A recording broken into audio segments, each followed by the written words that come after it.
ప్రియమైన సహోదరి సహోదరులారా, మీకో శుభవార్త.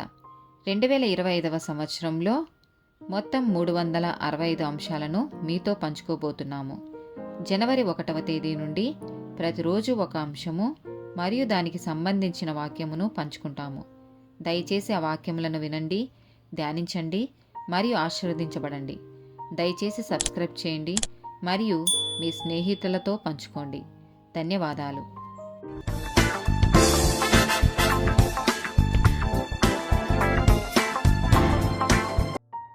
ప్రియమైన సహోదరి సహోదరులారా, 82nd డే టాపిక్ మోసం.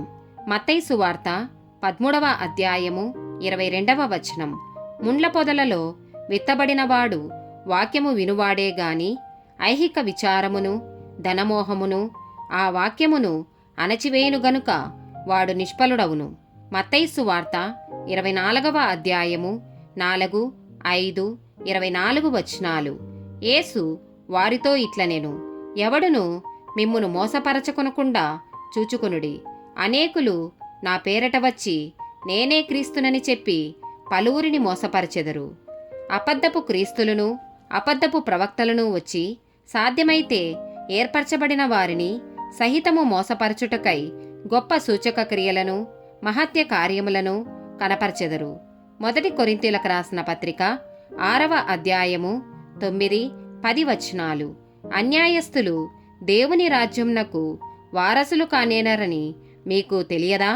మోసపోకుడి. జారులైనను విగ్రహారాధికులైనను వ్యభిచారులైనను ఆడంగితనం గల వారైనను పురుష సంయోగులైనను దొంగలైనను లోబులైనను త్రాగుబోతులైనను దూషకులైనను దోచుకొను వారైనను దేవుని రాజ్యంనకు వారసులు కానేరరు. యాకోబు రాసిన పత్రిక 1వ అధ్యాయము 22వ వచనం. మీరు వినువారు మాత్రమయ్యుండి మిమ్మును మీరు మోసపరచుకొనకుండా వాక్య ప్రకారము ప్రవర్తించువారై ఉండుడి. ఆమేన్.